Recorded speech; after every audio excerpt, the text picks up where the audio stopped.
November 2018 and January 2019, we had our campaign Nigeria Votes, where we sought to educate voters as well as engage the different stakeholders.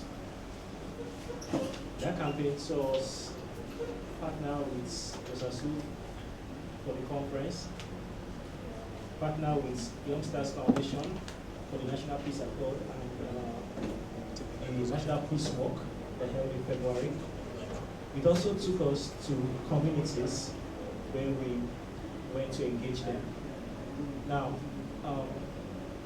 finally, we observed election through our partnership with Center for Democracy and Development, amongst others. Generally, we observed that most people who had their PVCs were eager to come out and vote.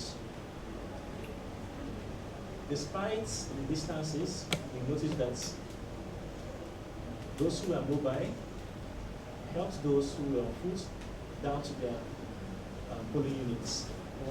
We also noticed the eagerness of the electorate to patiently wait till they cast their votes. Going forward at lessons learned, INEC has released its reports, and our partner, the lead, CDD, have released their reports. Other observers too, the EU, they've all released, and those are reports that will be used to by INEC on the reform. So our official stance is as released by CDD in March of this year after the elections. Thank you.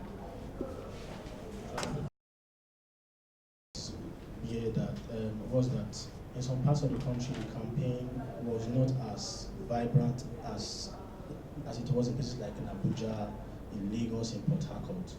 So the plan in the next election, by the grace of God, is to support states where we found out that the campaign wasn't as vibrant as it ought to be.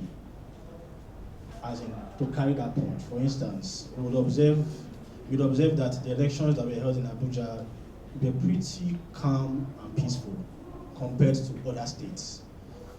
That is probably as a result of the intense campaign that was held for that election prior to it. So, as part of our plan in 2022-2023 election, to reinforce in other states that campaign to reduce the violence when it comes to elections. Thank you. We should understand that YALI is no partisan, no support of any political group, any religion, or any tribe. I also mentioned that my colleague earlier said correctly that we have resources online on the site where we hope that interested persons will be able to also groom themselves. Thirdly, we have partnerships with reliable organizations through which our members are also able to improve themselves. So organizations like YAGA, they're not partisan, but they have regular programs that encourage, and we partnered with them for the multi-young to roll. CDD that I mentioned earlier too, non-partisan, was involved in the election observation and who took a good number of our members on trainings. So these are all different ways we try to groom, but we do not finance or sponsor any political aspirants, and nobody campaigns on the YALI platform. We maintain that neutrality across all our hubs and across all other YALI hubs in Africa.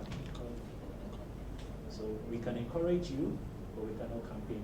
At the last elections, we had members who contested,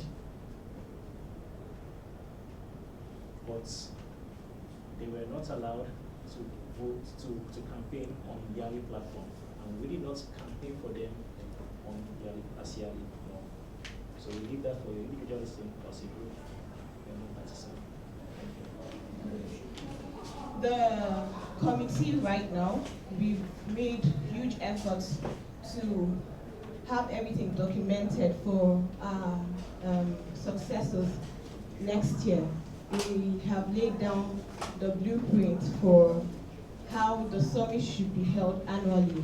We intend for it to be followed. We've made partnerships with different people, different partners, and we want to sustain, we intend to sustain that relationship to make things easier for the next set.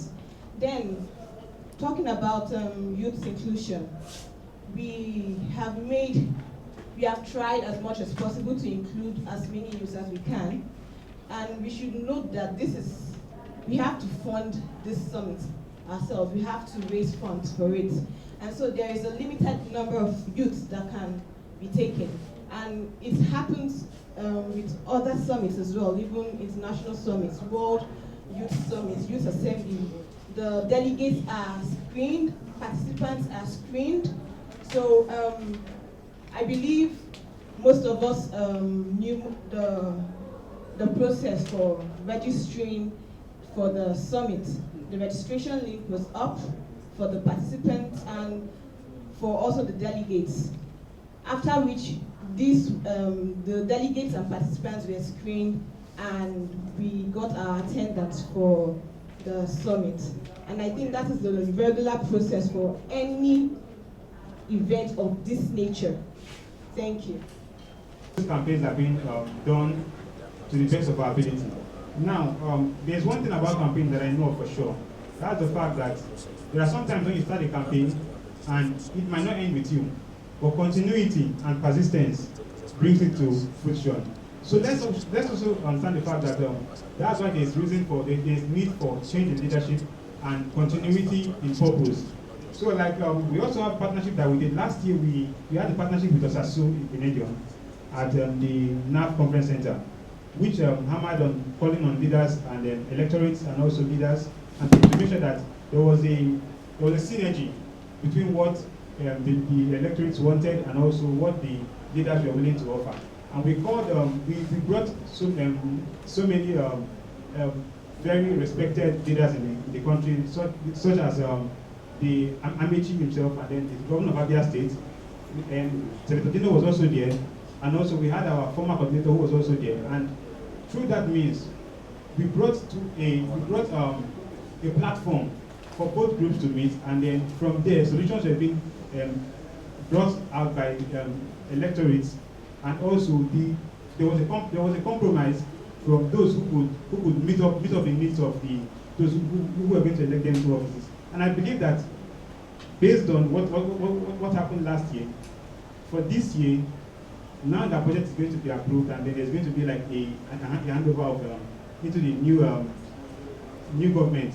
There's going to be other campaigns that are going to help to support the need of electorates and make sure that these needs are being met within the duration of YALI as a body. Thank you.